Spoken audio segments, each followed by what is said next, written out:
Emergency landing मामले से जुड़ी बड़ी खबर मिल रही है। विमान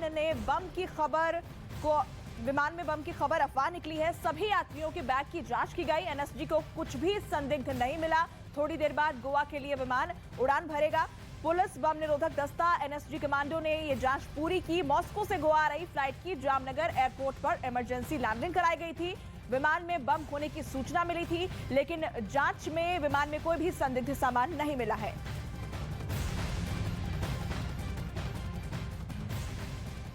आगे उनकी एक न चली।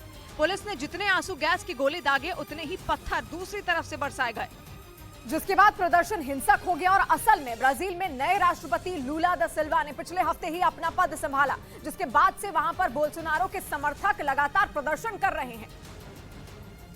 और बोल्सोनारो की हार के लिए सुप्रीम कोर्ट को जिम्मेदार मानते हुए उन्होंने वहां भी जबरदस्त तोड़फोड़ की। वहां से आए एक वीडियो में उन्होंने ऐसा उत्पात मचाया कि बिल्डिंग का एक भी कांच सही सलामत नहीं दिखा। वहीं अंदर मौजूद फर्नीचर को भी प्रदर्शनकारियों ने बर्बाद कर दिया। इस दौरान वो ब्राजील की सरकार और राष्ट्रपति लूला दा सिल्वा के खिलाफ नारेबाजी करते नजर आए।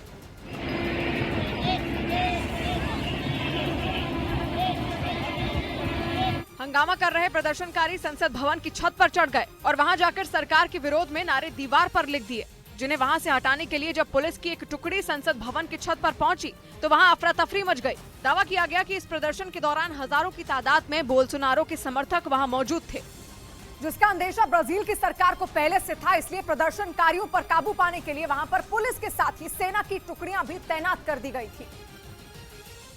और करीब हफ्ते भर पहले ही देश में इमरजेंसी का ऐलान भी कर दिया गया था। इसके बावजूद बोल्सोनारो के समर्थक नहीं रुके। आरोप है कि उन्होंने संसद भवन के अंदर घुसकर न सिर्फ तोड़फोड़ की, बल्कि वहां मौजूद कई अहम दस्तावेजों को भी तहस नहस कर दिया, जिसके बाद कई प्रदर्शनकारियों को पुलिस ने गिरफ्तार कर लिया, जिसके लिए उन्हें बस में भरकर वहां से जेल ले जाया गया। हालांकि गिरफ्तारी के बावजूद भी वहां बवाल नहीं थमा। दिन भर हुए हंगामे के बाद कुछ लोगों ने वहां रात को भी संसद भवन और सुप्रीम कोर्ट पर तैनात पुलिसकर्मियों पर आतिशबाजी की। आरोप है कि इन प्रदर्शनकारियों में अब तक करीब 400 लोगों की गिरफ्तारी हो चुकी है, लेकिन ब्राजील में जारी बवाल थमने का नाम नहीं ले रहा।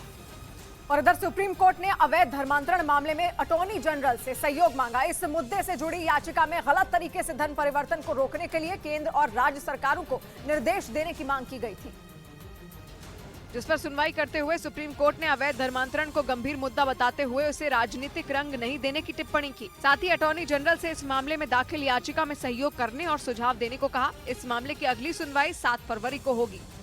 और उधर ईरान से मिल रही धमकियों के बीच इजराइल ने अपने स्पाइडर एयर डिफेंस सिस्टम को अपग्रेड कर दिया। इजराइल के मुताबिक अब उसका ये एयर डिफेंस सिस्टम बैलिस्टिक मिसाइलों को भी आसानी से ढेर कर देगा, जबकि पहले स्पाइडर डिफेंस सिस्टम की मदद से सिर्फ ड्रोन, लड़ाकू विमान और अटैक हेलीकॉप्टरों पर ही हमले किए जाते थे। लेकिन ईरान ने इन दिनों जिस तरह से अपनी मिसाइलों का दम दिखाया, इजराइल अपने एयर डिफेंस सिस्टम को अपग्रेड करने के लिए मजबूर हो गया, क्योंकि उसे मालूम है कि अगर ईरान से जंग छिड़ी तो उसकी मिसाइलें इजराइल पर कहर बनकर टूट पड़ेंगी।